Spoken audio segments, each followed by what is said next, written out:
as well as the administrator with us, Dr. J. Mohan Pandit. So he is currently working as a registrar at Indira Gandhi Institute of Development and Research, Mumbai. IGIDR is established by the Reserve Bank of India. So he holds a doctoral degree in the management and labor studies with a specialization in strategic human resource management in higher education from Tata Institute of Social Sciences, Mumbai. Before joining IGIDR in 2010, so he was with the National Institute of Public Finance and Policy, Delhi, as a secretary, head, administration and finance. Dr. Pandit has also worked with the National Council of Applied Economic Research, Delhi, as a head of human resource planning and systems for around 8 years. He also, worked in the capacity of senior academic administrator with the Center for Development Economics, Delhi School of Economics at the University of Delhi for 7 years. Dr. Pandit is a Fulbright Fellow. So he was selected in 2017 to visit some of the best higher education institutions in the United States of America, including Harvard University, George Washington University, the University of Pennsylvania, the University of Notre Dame. So his areas of expertise include strategic human resource development, professional management systems, governance, and academic administration, gender diversity, international collaborations, and e-governance. So this is a very, very brief introduction of Dr. Jai Mohan Pandit sir. So let me welcome on behalf of all of us. Let me welcome Dr. Jai Mohan Pandit. Sir, today's, the key issues with regard to the higher education institutions, in particular to the gender diversity. So we welcome you, sir, for sharing your valuable thoughts on this. Thank you. Thank you very much. Yes. Yeah. So at the outset, let me take this opportunity to thank Professor Bhanumurthy, the Vice Chancellor, the Registrar, and other colleagues, for giving me this wonderful opportunity to talk on a really, important topic. So I'll just on the presentation.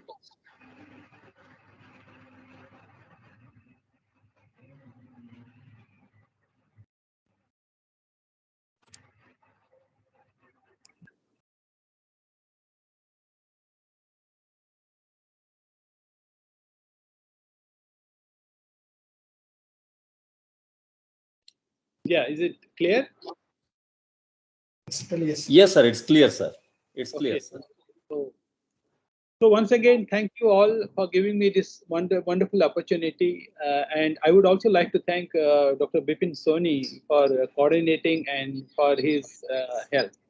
So today, basically, I'm going to talk on gender diversity challenges and strategic human resource management practices in higher education institutions. And let me also use this opportunity to introduce my co-author, Professor Benupal. He is the Pro Vice Chancellor at the Tata Institute of Social Sciences, Mumbai. Okay, so a brief introduction about the topic is, basically the study undertook a systematic review of the literature to explore how universities can contribute to gender diversity and equality through strategic human resource management practices. So first of all, let us understand that what is the gender diversity. Gender diversity basically refers to the characteristics of women, men, girls, and boys that are socially constructed. Diversity means acknowledging and respecting people's differences in age, race, gender, ethnicity, sexual orientation, physical and mental ability, and religious affiliation, education, socio-economic background. Gender diversity is the psychological disparity socially or culturally linked to identifying masculinity, femininity, or transgender people. As you all know that Supreme Court of India in 2013 termed transgender the third gender in India. So there is basically a universal consensus to prioritize addressing gender inequalities across the globe, established by the UN Council in the form of Sustainable Development Goals, that is SDGs. SDGs comprise of, I'm sure you might have got some literature about it. SDGs comprise about 17 goals, with gender equality being the fifth of these goals, as I have already highlighted in the picture.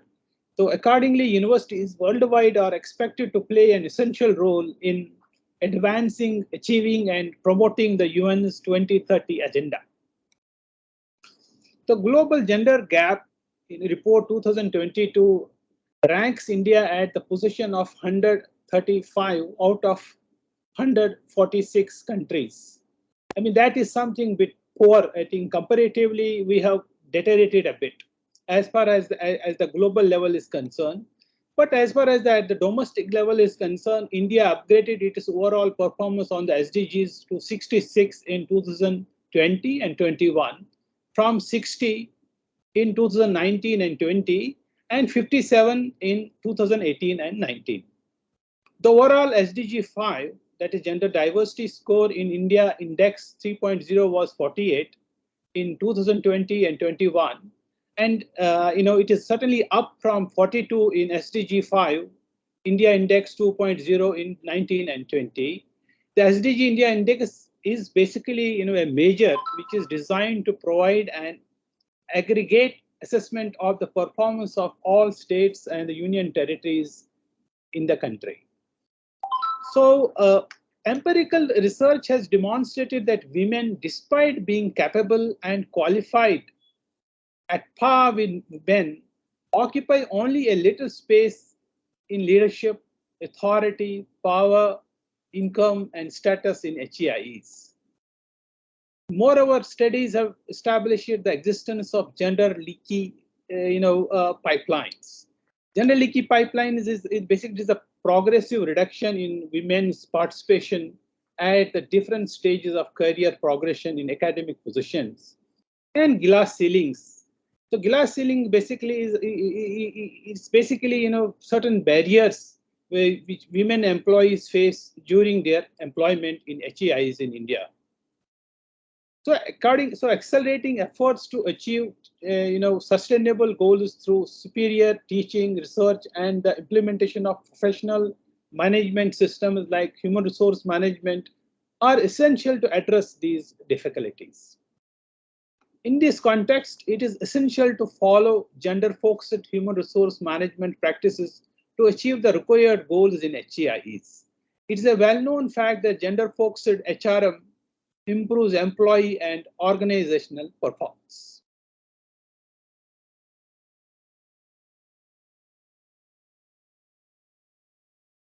So outcome of gender-focused HRM practices.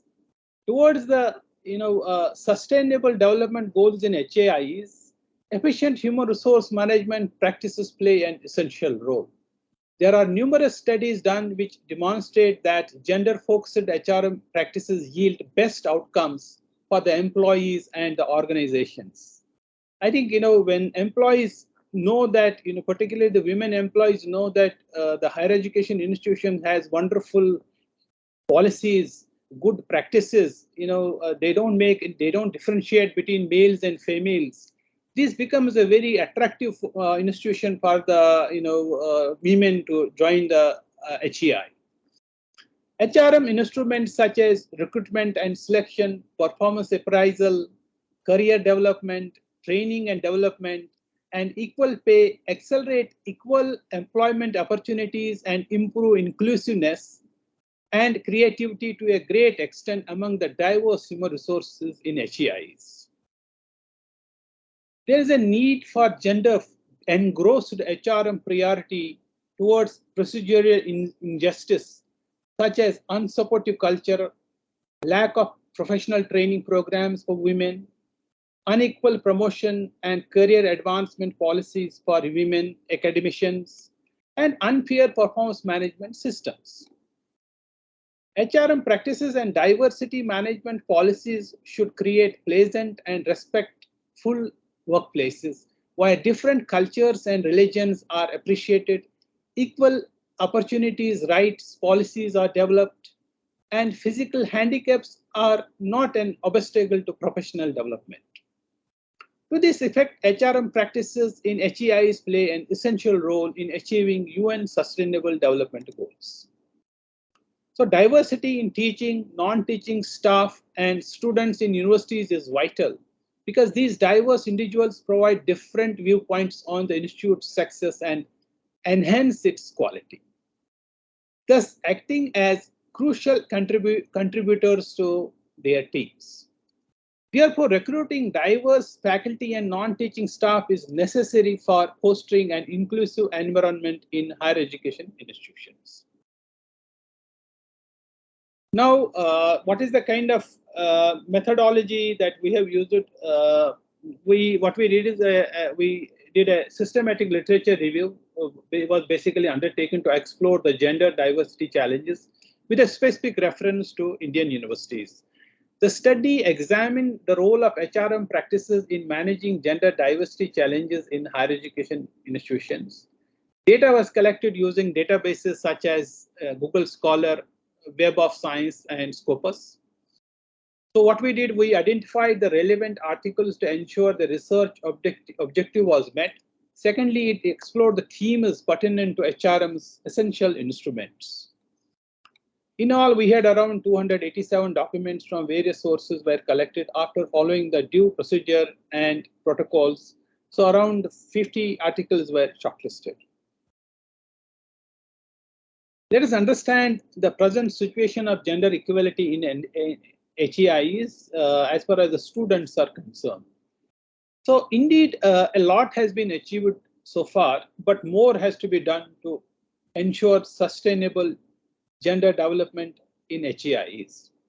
So as far as the students are concerned, women's enrollment in higher education, which include central, state, private, deemed universities, and other government-aided HEIs, has undoubtedly improved as per ASH 2020-21. ASH is the All India Survey of Higher Education. So as per ASH 2021, total enrollment is 4.13 crore. Out of that, 2.1 crore, that is 51.3% are the males, and 2.1 are the 2.101 are the crore is the females, that is 48.7%. Total student enrollment was 3.85 crore. As in 2019 and 20, the total enrollment was 3.85 crore. Out of 3.85 crore students, 1.96 crore was male and 1.89 crore was females. However, it has been observed that the female student representation in institutions of national importance, particularly the IITs, has been somewhat lower as compared to other HEIs. Gross enrollment ratio GER in higher education for age group of 18 to 23 years is estimated to be 27.3. GER for the male population is 26.7 and for female it is 27.9. But here one good news is that there are around 25,550 students who were awarded PhD degrees during 2020. With 14,422 male students and 11,128 female students. This is something very interesting data.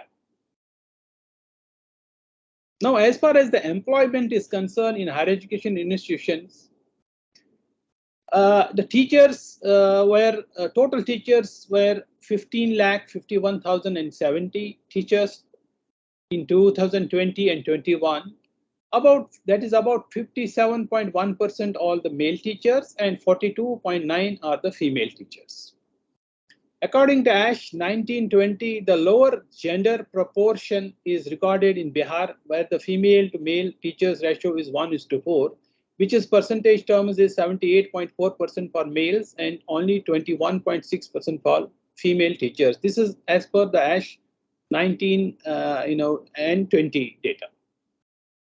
Jharkhand comes around second with 69.5% male teachers and 30.5 female teachers. On the other hand, few states like Kerala, Punjab, Haryana, Chandigarh, Meghalaya, Nagaland, Delhi, and Goa have more female teachers than male teachers. Another research done by Priyanka Sahu, in 2021, she demonstrated that women faculty constitute less than 20% of all professor positions in India. So women leadership is another challenge. Women are underrepresented at the leadership level in HEIs. For details, I will be very soon showing you the data. So the data indicates that around the globe, women are underrepresented at the leadership level. The situation is worst in Indian HEIs, even though the women represent approximately half of the HEI manpower. That is a bit scary part. As per media reports, it is only 7% of women in leadership positions, namely vice chancellors. That was Business Line, April 2021. Another study done by Banker and Banker 2017 indicates that in HEIE sector, there are only 6.67% of women heading the institution as vice chancellors, dean, or directors. Unfortunately, there is not much data available on the aspect other data sources. But the researchers have also done a study on this aspect, which data very soon I'm going to reveal. So STEM jobs, it is observed that there is a significantly less percentage of women employees in STEM jobs. 85% of boys are interested in pursuing their career in STEM jobs, while 57% are interested in STEM field, as per a survey led by Avishkar. The number of non-teaching staff is 13,95,868 as per 2021 ASH data, out of which 65.9% is male and 34.1% are the female. That is certainly not the best. So the study outcome, the analysis of the publications indicates that whenever gender equality achievements made, so whatever actions we have taken so far could be attributed more to compliance, legal framework, and affirmative actions within the policy framework. The analysis shows great potential for progress and improvement. Our study found glass ceiling and leaky pipeline still exists in HEIs. Women found various barriers towards their future progress.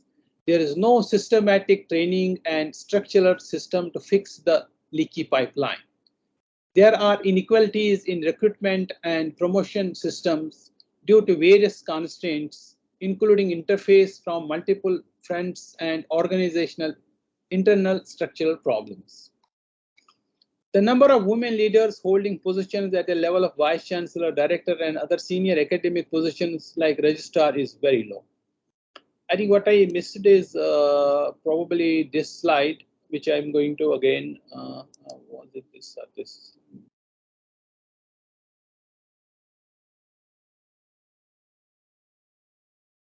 Okay, so what are the gender outcome of the gender-focused HRM practices? Towards the sustainable development goals in HEIs, efficient human resource management practices play an essential role. There are numerous studies done which demonstrate that gender-focused HRM practices yield the best outcome for the employee and the organizations. HRM instruments such as recruitment and selection, performance appraisal, career development, training and development, and equal pay, accelerate equal pay, and so on. So there is a need for gender engrossed HRM priority towards procedural injustice such as unsupportive culture, lack of professional training, programs for women unequal promotion, and so on. Yeah, so I think some of these points I had missed earlier, so I thought I should just again highlight it. This we have teaches.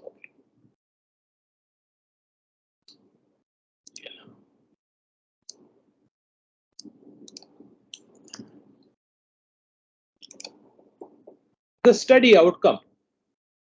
The analysis of publications that this also I have, I was at the last of this slide. The number of women leaders holding positions at the level of vice chancellors, director, and other senior academic and administrative positions like registrar is very low.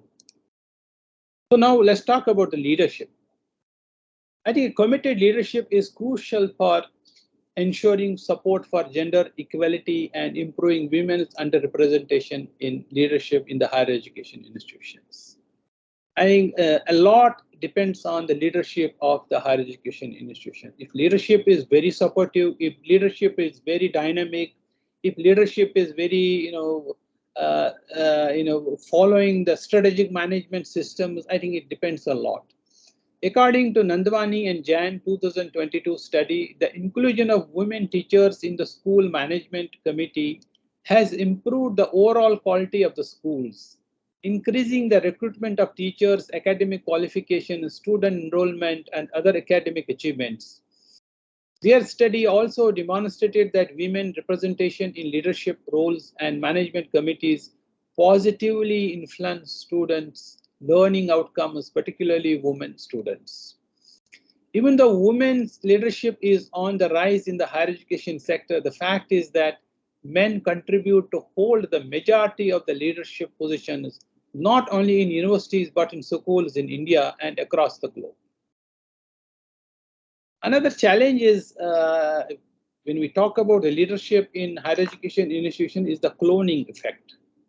I think cloning effect is one of the significant constraints in identifying leaders in the higher education sector.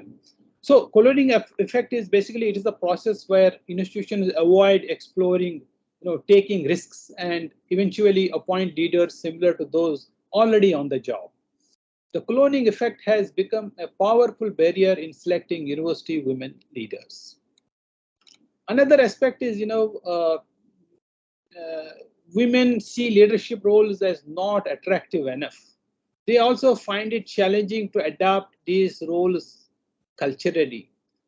Women face several barriers in the organization and society, like sexism and misogyny, racism, and a workplace culture hostile to family commitments are just a few of the structural barriers aspiring women leaders in higher education. Women choosing to opt for top positions, women face many constraints within their organizational structure also. Institutions with indifferent mindsets need transformative development and change. Additionally, the social obligations of women, such as child care and taking care of their family, especially of the elderly members, particularly in a country like India, given our diverse cultural background and discourage women from taking up leadership roles in higher education. This was one of the study I think which has highlighted some of these aspects. Another possible reason is the lack of motivation for women to take up leadership roles. Given that such positions have not been able to demonstrate a good work-life balance while taking up leadership roles. So some employees think that women employees may disrupt the organization plans through possible maternity leaves, taking care of children and other family commitments. Accordingly, employees who practice the human capital theory discourage women employees. Research also confirms that the authority and competence of women employees are undermined in several organizations. Additionally, some believe that the women employees are incapable of doing action-oriented jobs and could perform better only in nursing or service-oriented jobs. This belief leads to women employees receiving less pay than their men counterparts. Several studies confirm the existence of internal and external barriers to women employees in an organization's progression of academic and administrative positions. Internal obstructions include the organizational structures and example of lead roles played by women employees. By contrast, external barriers consist of individual family constraints and the culture in other similar organizations. This is the as far as the leaders is concerned. Now I'll share with you the data that we had picked up. So according to the Ministry of Education, Government of India, there are 161 institutions of national importance as on September 1, 2022. So what we did, we collected data, we went to websites, and what we found is that you will be surprised. The women directors in such institutions like IITs and so on, we found that only around 4.76% directors. While as registrars is very scary, it's only 2.12% of registrars in institutions like IITs and so on. So they are called the national institutions of national importance. I think these institutions need to be exemplary. They need to because they are the ones where we also learn a lot. So I think this is something that our study found. So another data which we found is that we collected data from the Inflibnit. As per their data, there are 1,220 HEIs under the category of central, state, private, deemed, agriculture, open, and national law universities. So what we did is we further categorized the Inflibnit data as shown in the table 1. We used the Inflibnit data because of convenience. The data were extracted manually from the HEI website and collected through personal contacts. Further, we manually categorized the designations of VC, directors, and registrar by gender, first name, and so on. The data analysis revealed that there were approximately 9% of vice chancellors in such institutions, while as around 10.98%, that's around 11% are the registrars in these kind of institutions. So this is very less. So certainly this indicates there is a large scope of improvement, and we need to work hard. Okay, so this was as far as the leadership is concerned. Now let's talk about the recruitment and the promotion. I think as you all know, recruitment ensures that qualified individuals, with skills, talents, and knowledge base to perform specific employment tasks are employed. Managing human resource diversity and expanding the representation of women are crucial HRM strategies for recruitment and selection. The selection committees, composition and trainings are crucial in recruiting faculty members.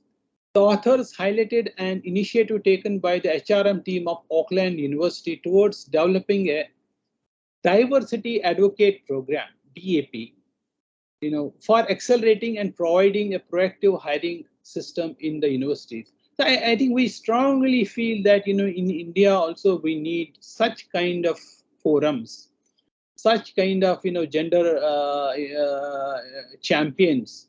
Of course, UGC has been also highlighting the importance of gender diversity campaigns in various universities but the problem in India is that we are lacking in good human resource management systems. We don't have a professional human resource. I mean, because you need manpower, you need professional experts to look into it. And the problem is that there are several selection committees in India where we don't see a women member there in the selection committee. So that is something very crucial, because it is the research has also highlighted that whenever there is a women employee, women representation in selection committees, I think that transparency is there in the system, in the recruitment processes. That encourages the institutions to make sure that the transparency is maintained.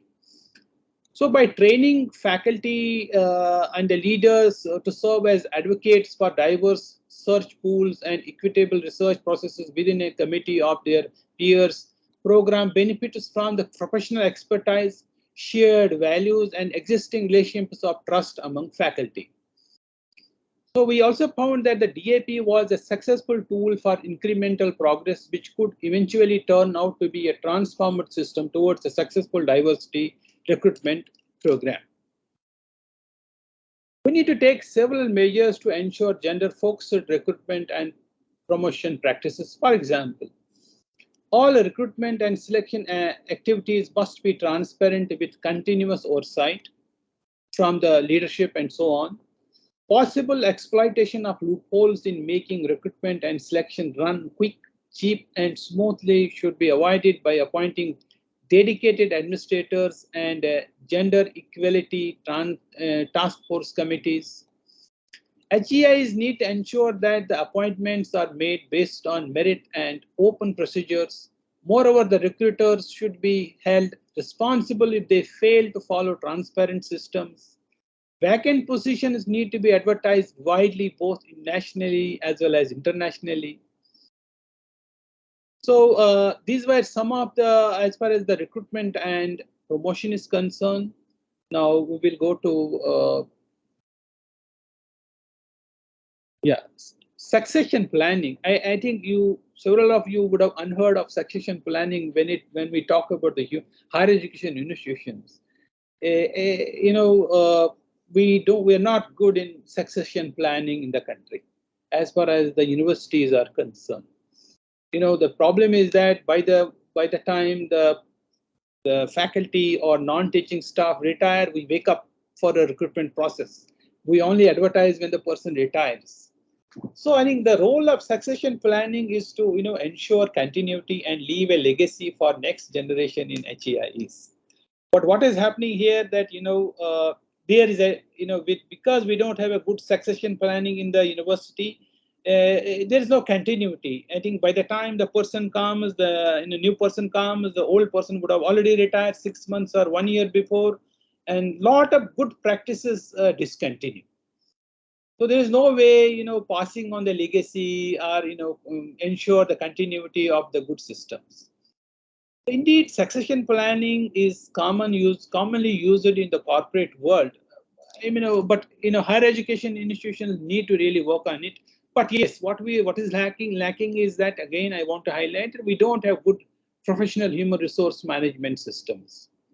So succession planning has become a crucial strategy that needs to be well planned and meticulously practiced in universities. Now, barriers to succession planning in universities include a limited range of strategic HRM tools at the disposal of HEIs, lack of succession planning for every role, the limited role played by the HRM towards succession planning, and the lack of forecasting and future vision. I think that is something that needs immediate attention of the universities. Now, moving on, training and development. Again, training and development is one of the crucial aspects. So it is very critical to provide high quality and relevant training to the key stakeholders, team leaders, and the HRM team. I think the leaders, HEI leaders, academic administrators need to understand what is gender diversity, what are the benefits of the gender diversity. There has to be a continuous training provided to all the community members about the importance of the gender diversity. So gender diversity awareness training programs build a collective understanding of the importance of diversity and help make social commitments to improve individual and organizational outcomes. There needs to be more investment in women in universities, mainly structured intervention to develop women's leadership.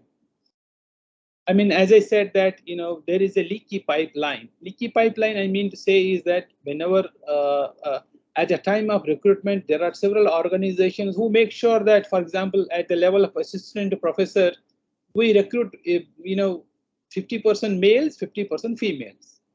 But then, we don't have a structure or a system there where we make sure that professor, same, women assistant professors also reach to the professor level or higher level. But I think what is happening that the leaky pipeline is there. People drop there because of various challenges. Some women go on maternity leave. Some of them don't come back.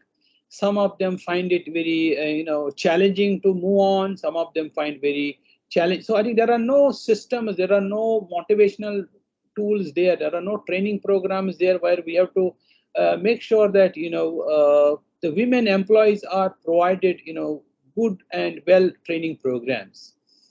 There are hardly any formal mentoring initiatives and good development programs. There are no systemic and structured career counseling sessions for women in the universities. Of course, India is slowly kind of developing, but I think the progress is not that good. We need to really improve. So we need mentoring and more training, development, and social networks in academics, The positive impact of mentoring also helps with the retention of women in academic institutions. Various studies found that organizations that actively conduct diversity programs help reduce bias through training, network opportunities, and mentoring programs designed for the women. Now, as far as the career development is concerned, the understanding of an initiative for individual career development and future progress have attracted attention over the past few years or past few decades. Employees proactively engage now in a better future prospects. Several career advancement barriers, both visible and invisible, are found to obstruct women employees their future development and progression, particularly in the leadership role. Various studies investigated the factors that influence the career development of women and their challenges. According to China 2003, women in India are denied equal opportunities for upward growth within the university hierarchy. So there should not be any glass ceiling for women's promotions. And the university should weigh more on the qualification of the candidates than on their gender.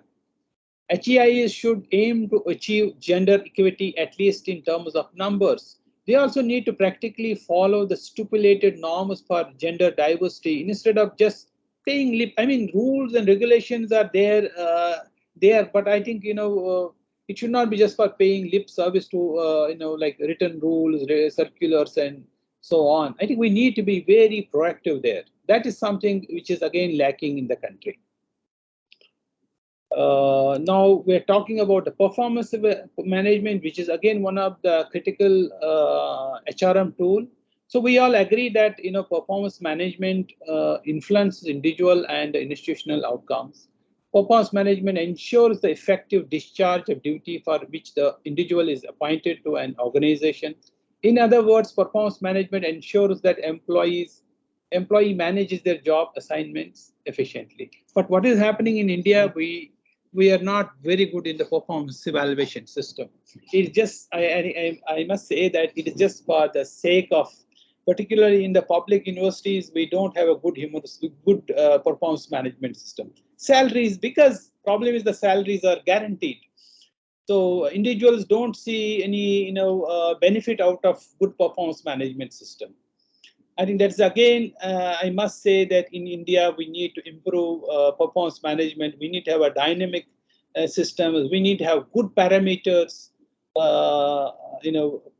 We did another study where we compared between Indian higher education versus the higher education institutions in US, where we found that the US higher education system, they have excellent performance evaluation systems. Salaries are based on performance. Promotion is purely based on performance. I think somebody who's really doing very well, the salary will shoot up. Somebody who's not doing well, I think there will be other consequences. But coming back to India, somebody who's doing very good is treated same way. Somebody who's not doing very good, treatment is same. That is something we have to change. If we don't change, there won't be any improvement. So a performance management evaluation system that mainly deals with gender diversity needs to be objective oriented, criterion based, and not just subjective. That is again very crucial. The appraisal system needs to be transparent, fair, and relevant to the job. Gender also substantially affects employee performance ratings, and appropriate human resource decisions. So it is essential to keep the initiatives on gender diversity as one of the critical criteria to evaluate leaders. So leaders also should be, for example, vice chancellors or other academic administrators should be also evaluated. One of the parameters should be about the gender. What are the initiatives the leaders have taken about the gender diversity? That should be one of the parameters for the evaluation of the leaders. I think we strongly recommend that. So opportunities now, let us see what are the kind of opportunities out of study that we found is that as far as the possibilities are concerned. So within the right mindset, women obstacles could be converted into opportunities right now in India. So what we found out is that the crucial opportunity is that we have nearly 50% of teaching and non-teaching positions are vacant in the country. 40 to 50% in each higher education institution. So much more personal in most HEIs in India will that is another opportunity. So several people are going to retire in next 5 to 10 years. So it will create an excellent opportunity for making the appropriate course correction. A thoughtfully designed strategic HRM system could help policymakers make gender diversity and inclusion amendments. It is possible because we have another good news is that PhD level there is an impressive record number of women scholars who have enrolled or who have got PhD or who are getting PhD degrees. They are available.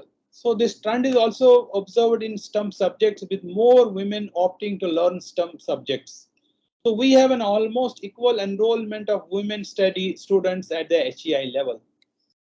So these are some of the recommendations. Then another possibility is the recommendations of National Education Policy 2020. Which pointed out that aspects of bridging, gender gaps of students, including women and transgender individuals at the higher education institution level.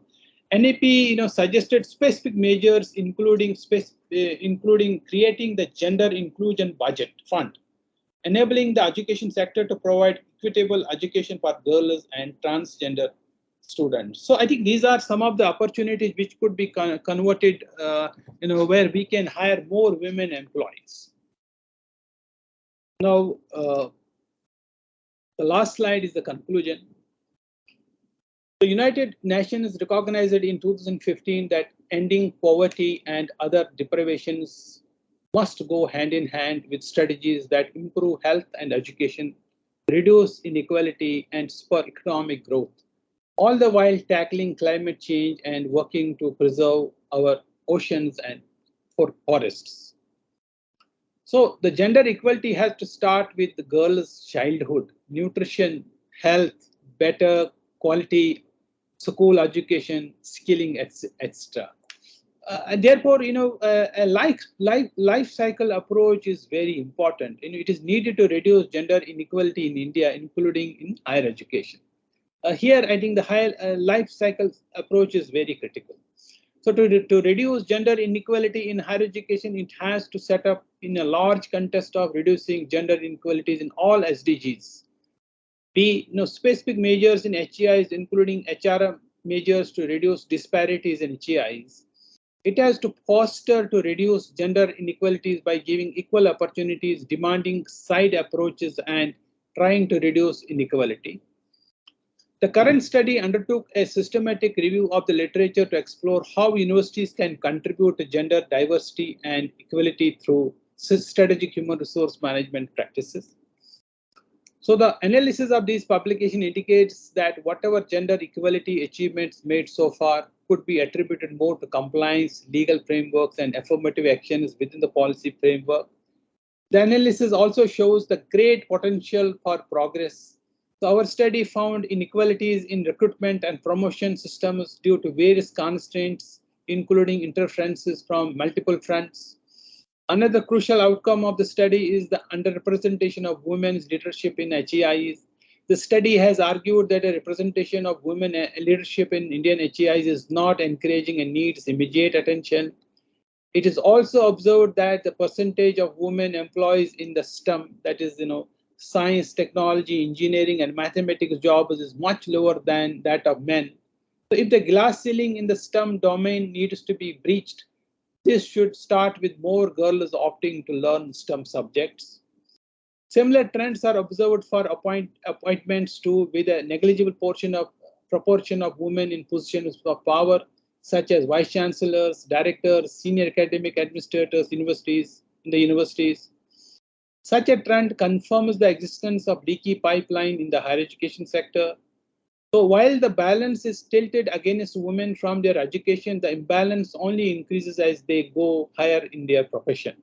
I mean, we don't see more women progressing towards the higher level, towards the leadership, and that is something that we need to work on, leaky pipeline.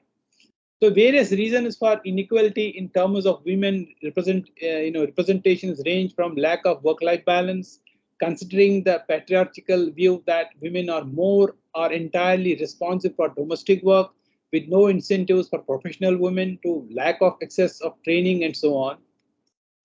Inequality in pay and compensation, talent retention and succession planning. So what is considered a given for their men counterparts, women need to run the extra mile to prove their worth. So based on the research outcome and academic administrative experience of the authors, it is suggested to adopt gender-focused HRM practices and policies, as these policies accelerate the performance of all the employees and the HEI. There is a need to build empowered strategic human resource management models in HEIs. Thank you very much.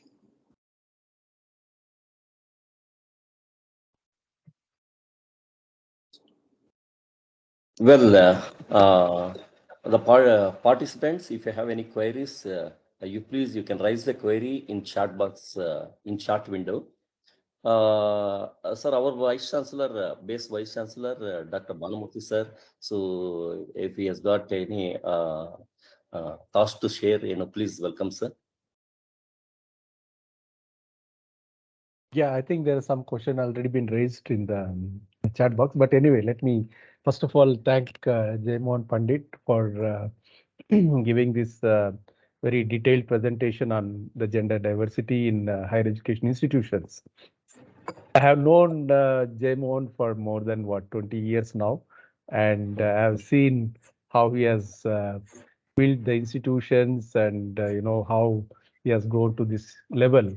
And all happened because of his passion towards administration and the passion towards learning.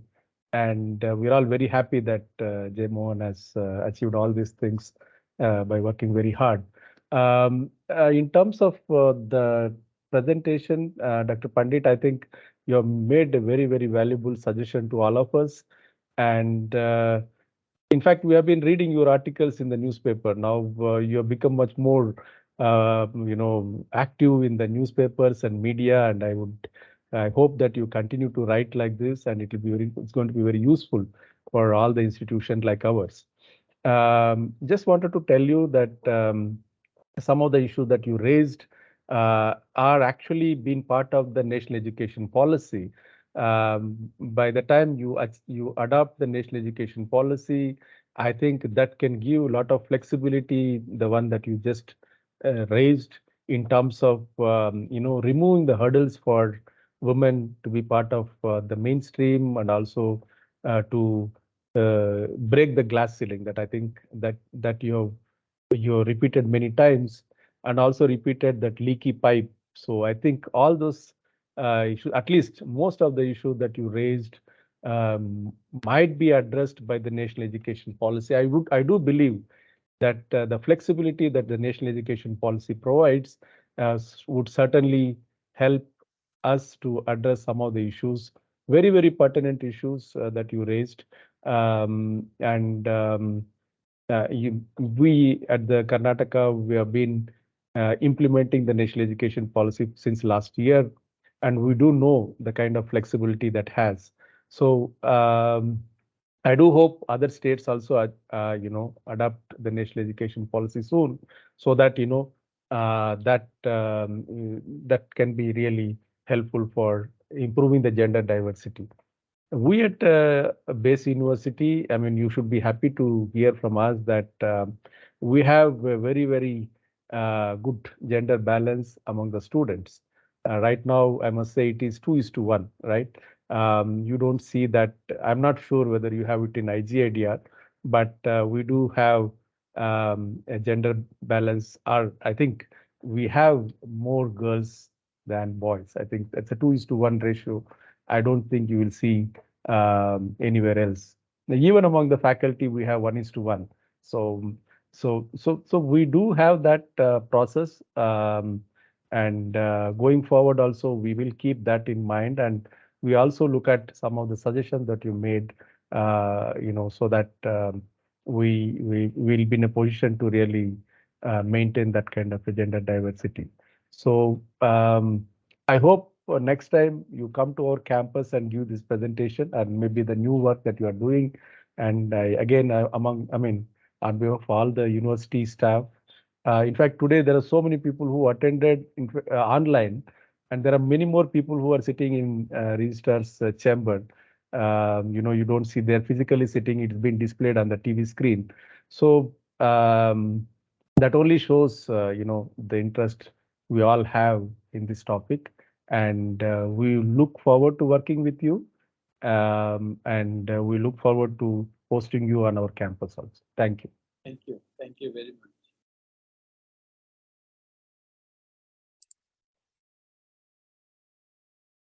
So thank you very much, sir. Thank you for sharing the valuable thoughts on the lecture we had today. Sir, Dr. Jai Mohan Pandit, sir. Sir, am I audible, sir? Yeah. Yes, sir. Sir, there are two queries in the chat box. Can you see that, sir? Yeah, I couldn't see. Yeah, shall I? I will read out, sir. Yeah, maybe if So you read it. here is one query raised by Soham Bhattacharya saying that, so is there a possibility of reservation? So as in Parliament we have to reduce this generated inequality in HEIs. Well, I think right now we don't have any such reservation, but I think because only reservation is not going to help. I think creating systems is going to help. Creating more systems in the higher education, professionalizing systems is really going to help. I will certainly advise that instead of reservation, we need to create systems, because this will allow an opportunity for women also to demonstrate their skills. This will also make sure that they are able to perform at the senior level. So I think the mindset has to change. That is very crucial. Mindset. If we don't change the mindset, I think just simply changing the reservation is not having the reservation is not going to help. Okay, sir. Sir, another query by raised by Sheetal Bharat. So regarding the lower representation of women in leadership positions in HEIs and elsewhere for that matter, so do you think making paternity and maternity leaves of equal duration mandatory might help rely in hiring incentives towards the equality?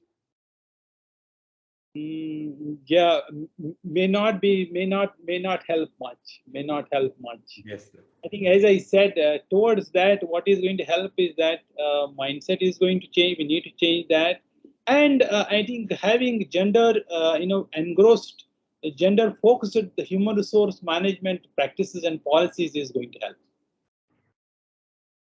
Okay, sir. So these are the two queries that we have in chat box, sir. So any other participants? So who will to raise query, they can put it in chat box. So thank you very much, sir. So thank you for the giving the complete scenario regarding the gender diversity and the ratio of male and female at the higher education institutions. I'm surprised to know the ratio, especially at our primary institutions like IITs and IIMs. So you have nicely brought out the various things with regard to the gender imbalance, especially. So by taking out all the gender equality plans, like for example, so the recruitment and selection and career progression is concerned, and also work-life imbalance, work-life balance, leadership and decision making, organizational culture, gender in research and education practice, especially segregation across the disciplines and activities, and also integration of the gender perspectives in teaching as well as in research areas. So you have taken as a wide traveling all through these information, sir. So it has given a very thought provocative and a very valuable additions, how this kind of inequality is existing in our higher education institutions, especially at the professional levels and also at the head of the institution levels, especially in particular. So how to overcome these inequalities? So you have given us a nice thought-provoking, thing. Very excellent, the presentation we had, sir. Thank you so much on behalf of the Base University. On behalf of all the participants, I extend my hearty thanks to you, sir. Thank you very much for giving me this opportunity. I really sincerely express my gratitude to you all. So, as our Vice Chancellor told, please, you are most welcome to our university, sir. I think I will definitely come. Thank you very much. I will visit one day, and maybe Yes. on a different topic, I will certainly talk there. So, Certainly, sir. We look forward, sir. Thank you. Professor Banu. Thank you so much. With this, we are ending the today's session. Thank you so much. Thank you, one and all. Thank you. Bye.